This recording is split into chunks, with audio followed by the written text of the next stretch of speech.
अपना एमपी देख रहे हैं आप। मैं हूं आशीष त्रिपाठी आपके साथ और सीधा आपको लिए चलते हैं महिला जनप्रतिनिधि सम्मेलन में, जहां पर खुद मुख्यमंत्री डॉक्टर मोहन यादव मौजूद हैं। सीएम हाउस में ये सम्मेलन आयोजित किया गया है, जिसमें रक्षाबंधन थीम पर यह सम्मेलन आयोजित किया गया। देखिए, मुख्यमंत्री डॉक्टर मोहन यादव, कैबिनेट के सहयोगी कैलाश विजयवर्गीय और अन्य जो सहयोगी हैं कैबिनेट के और गणमान्य जो अतिथि हैं, उनके साफा बांधकर उनका स्वागत किया जा रहा है। और कैलाश विजयवर्गीय, मुख्यमंत्री डॉक्टर मोहन यादव मंच पर मौजूद हैं और रक्षाबंधन थीम पर यह महिला सम्मेलन आयोजित किया गया है और प्रतिनिधियों से सीएम का संवाद भी होगा। माननीय सुमित पचौरी जी के साथ सीएम हाउस में ही ये कार्यक्रम रखा गया है और जनप्रतिनिधि बहनें हैं हमारे साथ मंच पर, उनका भी हृदय से स्वागत है, अभिनंदन है।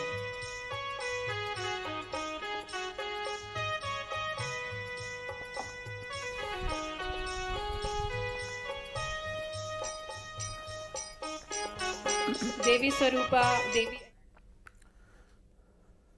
इंदौर का युग पुरुष आश्रम एक बार फिर विवादों में आ गया, जहां कांग्रेस ने आश्रम पर लड़कियों को बेचने का एक सनसनीखेज और गंभीर आरोप लगाया।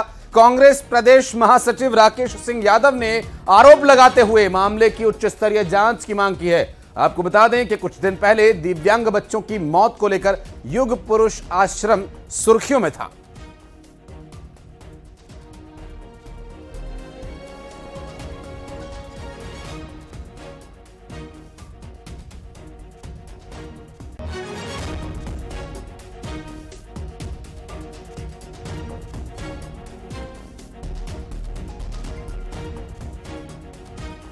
युग पुरुष आश्रम जो एक बार फिर विवादों में आ गया, इससे पहले भी कई बार वो चर्चा में रह चुका है और एक बार फिर इसका नाम विवादों से जुड़ा। और ये विवाद नहीं, ये गंभीर आरोप लगाए गए हैं कांग्रेस नेता की तरफ से। और इस कांग्रेस नेता की तरफ से इस तरह के जो आरोप लगाए गए हैं, इस पर वो जांच की मांग कर रहे हैं। उच्च स्तरीय जांच होनी चाहिए, एफआईआर दर्ज होनी चाहिए।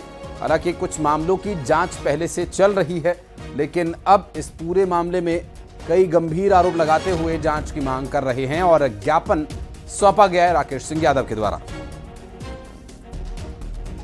ने उजागर किया है वहाँ मानव तस्करी और लड़कियों को बेचने का काम किया जाता है, जिसके तथ्य और सबूत हमने जारी किए हैं।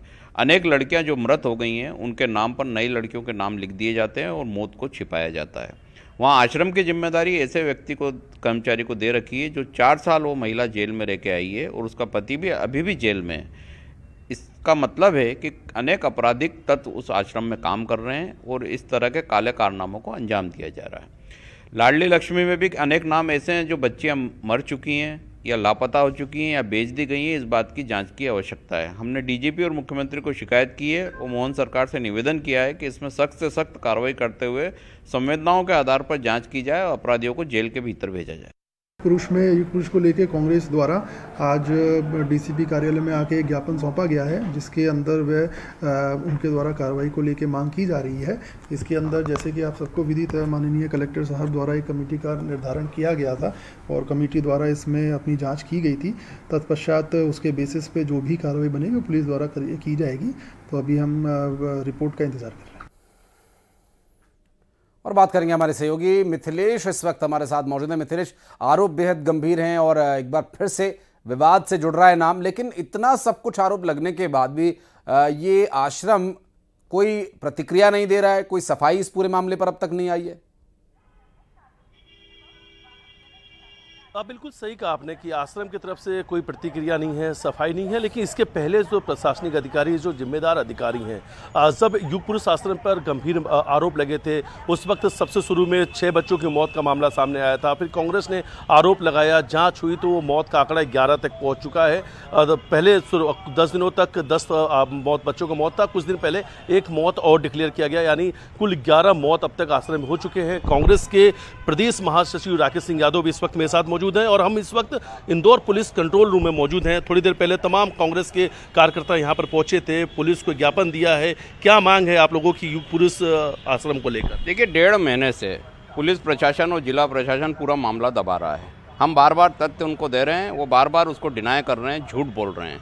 इससे लगता है कि उनकी मंशा साफ हो रही है कि इस आश्रम में जितने भी कांड हुए हैं उनको दबा के छुपाना है और सत्य उजागर नहीं करना है।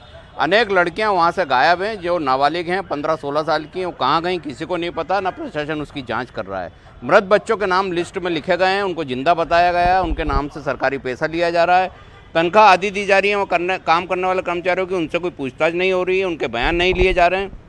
अनेक लोग जिन पे हमने आरोप लगाए हैं पुलिस उनके बयान नहीं ले रही। लेकिन आप लोगों ने एक गंभीर आरोप और लगाया है कि एक महिला है जो 4 साल तक जेल में रही हैं और दिव्यांग जो बच्चे हैं उनकी सुरक्षा की जिम्मेदारी रेखा चौहान को दे दी गई। ये महिला बाल विकास अधिकारी बुदोलिया और जो अनीता शर्मा तुलसी साजिदा सचिव है, इनने मिलकर एक ऐसी महिला को जिम्मेदारी दे रखी है जो 4 साल जेल में रह के आई है, जिसका पति भी अभी जेल में हो, जेल से मिलने आश्रम आता है। सोचिए उस आश्रम के क्या हाल होंगे जहाँ ऐसे अपराधी लोगों का बिल्कुल ये गंभीर आरोप है और इस पूरे मामले पर कार्रवाई की भी आवश्यकता है। मिथिलेश, आगे इस पर यदि जांच बैठाई जाती है, जो आगे रहेगी उस पर डिटेल देने के लिए लौटेंगे आपके पास। बहुत शुक्रिया। फिलहाल भोपाल के रचना टावर लूटकांड मामले में 12 लाख रुपए की लूट का खुलासा कर दिया गया है। लूट का मास्टरमाइंड कोई और नहीं, शराब कारोबारी का पूर्व कर्मचारी निकला, जिसे पुलिस ने उत्तर प्रदेश के बागपत से गिरफ्तार किया। पुलिस ने आरोपी कर्मचारी मदन के साथ एक अन्य आरोपी को भी गिरफ्तार किया है। दोनों आरोपियों को बागपत से भोपाल लाया जा रहा है।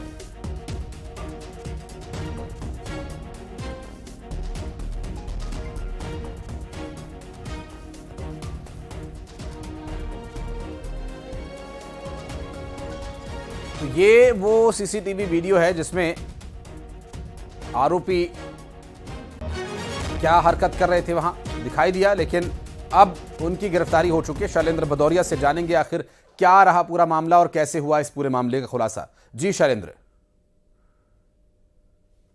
बिल्कुल आशीष, मैं आपको बता दूं कि 3 दिन पहले मध्य प्रदेश की राजधानी भोपाल के सबसे पॉश इलाके रचना टावर से एक लूट की वारदात को अंजाम दिया था। 2 युवकों के द्वारा पूरा सीसीटीवी में जिस तरीके से देख पा रहे हैं कि कट्टे की नोक पर जो है वो जो वहां कर्मचारी जो मौजूद था उसको कट्टा अड़ाया गया, उसके बाद उसको अंदर लेके जाते हैं और शराब कंपनी का ये दफ्तर था, वहां से 12 लाख रुपए लेकर वो फरार हो जाते हैं। पुलिस के लिए बड़ी चुनौती थी क्योंकि राजधानी भोपाल के सबसे पॉश इलाके में जहां पर मंत्री, विधायक और सांसदों के आवास है, उस परिसर से अगर इतनी बड़ी लूट हो गई तो पुलिस कार्य प्रणाली पर भी सवाल खड़े हो रहे थे। पुलिस ने इस पूरे मामले में जो संदेही है उनसे पूछताछ की थी। इसके अलावा शराब कंपनी के जो कारोबारी उनसे जब पूछताछ की गई तो पता चला कुछ दिन पहले ही उन्होंने एक मुनीम को नौकरी से निकाला था और उसको ये मालूम था कि इस जो दफ्तर है उसमें बड़ी मात्रा में कैश रहता है, क्योंकि देखिए आसपास की शराब दुकानों की जो गल्ला है वो वहां पर आकर जमा होता है और अगले दिन बैंक में जाता है। तो उसको मालूम था कि देर शाम को वो पैसा सारा का सारा उस फ्लैट में रहता है और उसी की निशानदेही पर इस पूरी वारदात को अंजाम दिया गया है। 2 आरोपी हैं जो इनको अभी हिरासत में लिया गया है। बताया जा रहा है कि महिला आरोपी भी इसमें है, इसकी संलिप्तता भी है और ये बताया जा रहा है कि जब ये लोग जेल में बंद थे उस वक्त इनसे बातचीत हुई थी और उसके बाद इनको मध्य प्रदेश की राजधानी भोपाल बुलाया गया था और उनसे लूट के बाद स्कूटी से ये लोग मौके से फरार हुए थे। बाद में ट्रेन के माध्यम से ये लोग बागपत चले गए थे और बागपत में ये फिलहाल अपनी फरारी काट रहे थे। पुलिस को मुखबिर के जरिए सूचना मिली थी, उसके बाद मध्य प्रदेश पुलिस ने उनको बागपत से हिरासत में लिया है। अब उनको राजधानी भोपाल लेकर आया जा रहा है, वहां पूछताछ की जाएगी। आपका इस पूरे मामले पर जानकारी साझा करने के लिए, आगे डिटेल्स देने के लिए फिर करेंगे संपर्क। बहुत बहुत शुक्रिया। और इंदौर में एक चलती बस में आग लगने का मामला सामने आया, जिससे बस में सवार यात्रियों के बीच भगदड़ मच गई और बस से तेज धुआं निकलता हुआ दिखाई दिया। यात्री बस से कूदे निकलने के लिए, अपनी जान बचाने के लिए, और इस दौरान एक युवती गिरकर घायल हो गई। यह हादसा गीता भवन चौराहे के पास हुआ। जो बस हादसे का शिकार हुई वो बस BRTS रूट पर चलती है और Atal Indore city transport service limited इस बस का संचालन करती है। बताया ये जा रहा है कि इंदौर की सड़कों पर चलने वाली कंपनी की बसेस अब पूरी तरह से कबाड़ हो चुकी हैं।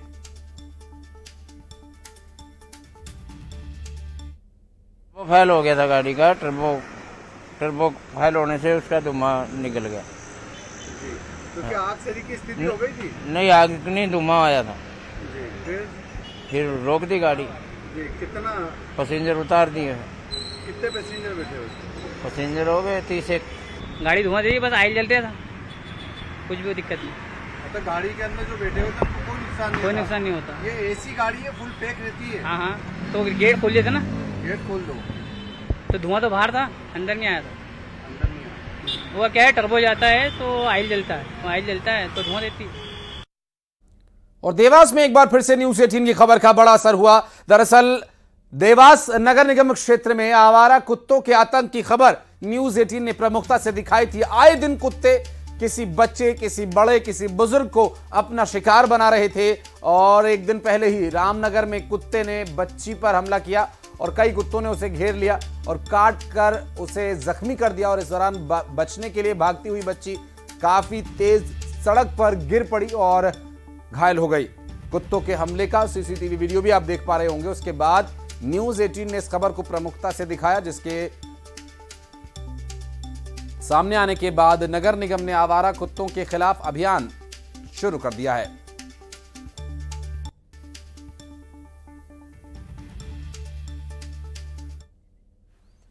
और छिंदवाड़ा में महिला पार्षदों पर एक्शन लिया जा रहा है। दरअसल महिला पार्षदों ने सीएमओ को दौड़ाया था और 2 महिला पार्षदों के साथ 9 लोगों पर केस।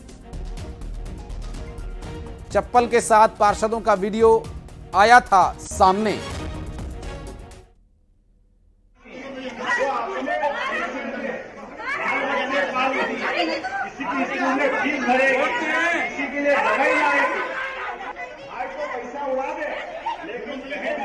ये देखिए, चप्पल लेकर महिला पार्षदों के द्वारा जो अभद्रता की गई थी उस पर अब कार्रवाई की जा रही है।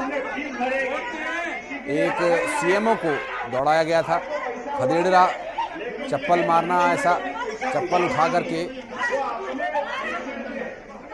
मारने के लिए दौड़ाया था और ऐसे में अब कार्रवाई की जा रही है महिला पार्षदों पर। 2 महिला पार्षदों के साथ 9 लोगों पर मामला दर्ज किया गया और चप्पल के साथ पार्षदों का एक वीडियो भी सामने आया था। हालांकि ये विवाद किस बात को लेकर हुआ था ये भी आपको बताएंगे। फिलहाल अब महिला पार्षदों पर और कुल 9 लोगों पर अब तक इसमें मामला दर्ज किया गया है।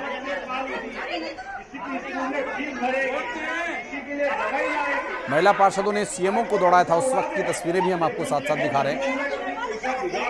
2 महिला पार्षदों के साथ 9 लोगों पर केस दर्ज कर लिया गया है। राजेश कर मेले हमारे सहयोगी जुड़ गए हैं। राजेश, ये पूरा विवाद क्या था और अब जो कार्रवाई की जा रही है, जो शिकायत लिखी गई है, वो किस आधार पर लिखी गई है?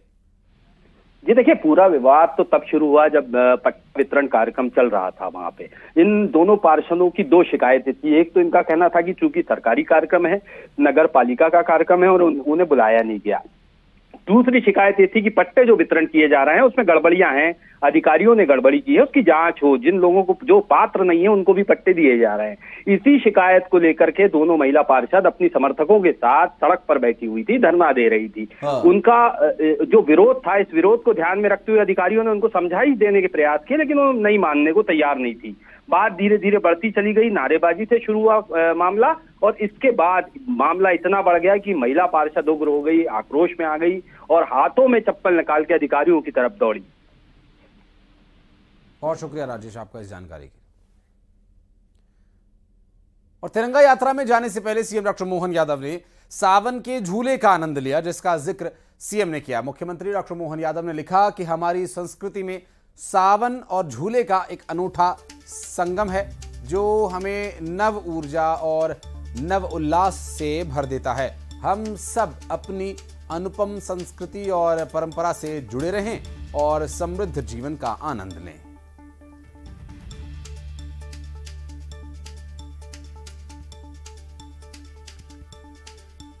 और भोपाल में तिरंगा यात्रा में सीएम डॉक्टर मोहन यादव शामिल हुए और झंडा लहराकर उन्होंने इसकी शुरुआत की। नरेला विधानसभा के सुभाष आरोबी से इसकी शुरुआत हुई थी। हजारों बच्चे, बुजुर्ग, युवा, महिला इस यात्रा में शामिल हुए और यात्रा के स्वागत के लिए 101 मंच लगाए गए। सभी समाज के वर्ग के लोगों ने पुष्प वर्षा कर इसका स्वागत किया। इस दौरान ओलंपियन विवेक सागर और अर्जुन अवार्डी ऐश्वर्य प्रताप सिंह का स्वागत भी किया गया।